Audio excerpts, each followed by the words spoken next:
안녕하세요. 보고난 김프로입니다.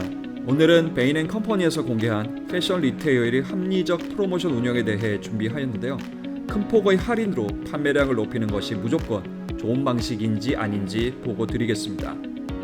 베인은 패션 업체들 전체 매출의 20에서 50%가량을 가격 할인 프로모션 비용으로 사용하고 있는 것으로 밝히고 있는데요. 하지만 그러한 할인 정책이 무조건 판매에 도움이 되는 것은 아니라고 합니다.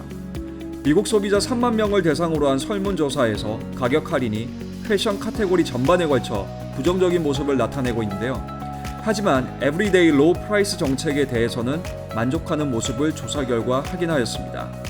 뿐만 아니라 공격적인 가격 할인 정책을 통해 판매할 경우 재무적으로도 좋은 성과를 거두지 못하는 것으로 나타났는데요. 즉 지나친 가격 할인은 오히려 재무 지표를 악화시킨다는 것을 발견한 것이죠.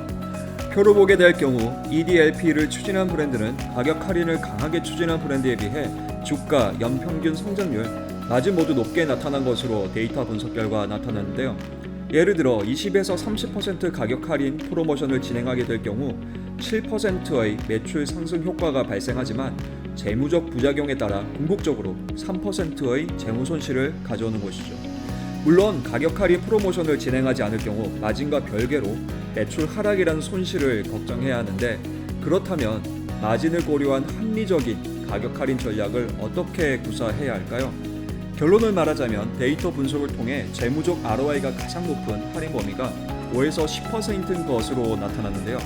뿐만 아니라 최적의 판매 가격 책정 또한 재무적 성과의 30%가량을 기여하는 것으로 분석되었고, 기타 할인 기간, 할인 대상 제품 선정 등 관련 요소들 또한 50%가량 기여하는 것으로 분석 결과 도출되었습니다. 특히 오프라인과 온라인에서 같은 가격 할인 정책으로 프로모션을 진행하였으나 베인은 오프라인에서 60%의 재무적 손실이 발생한 반면에 온라인의 경우 15%의 재무적 손실이 발생한 것을 확인하였죠. 결국 할인 프로모션의 목적을 매출에 집중할 것인지 아니면 마진 확보에 집중할 것인지 명확히 결정하는 것이 중요하다고 강조하고 있는데요. 분석 결과 10% 내의 가격 할인을 진행할 경우 높은 마진은 확보할 수 있으나 매출은 소폭 상승하는 것에 그치며 최대 50%의 가격 할인을 진행할 경우 마진은 줄어들되 매출은 늘어나기 때문이죠. 하지만 50% 이상 가격 할인을 진행할 경우 매출과 마진 모두 줄어든다는 것 또한 도출하였는데요. 여기에 덧붙여 일상적으로 행해지는 가격 할인 프로모션은 그 효과를 반감시킬 수 있다는 것을 지적하고 있습니다. 하지만 소비자들은 기존 할인 혜택에 쉽게 익숙해지기 마련이므로 급격한 비할인 정책으로의 변화는 신중해야 한다고 밝히고 있는데요. 그 예로서 제시페니가 2012년 갑자기 쿠폰을 발행하지 않는 가격 정책을 펼치자 전년 대비 매출이 5분의 1 수준으로 줄어든 것을 그 사례로 설명하고 있습니다. 따라서 최적의 가격 할인 정책을 결정하는 데 있어 데이터 분석, 특히 인공지능을 활용하여 최적의 가격 할인 폭등을 정하는 정책을 마련할 필요가 있다고 베인은 이야기합니다.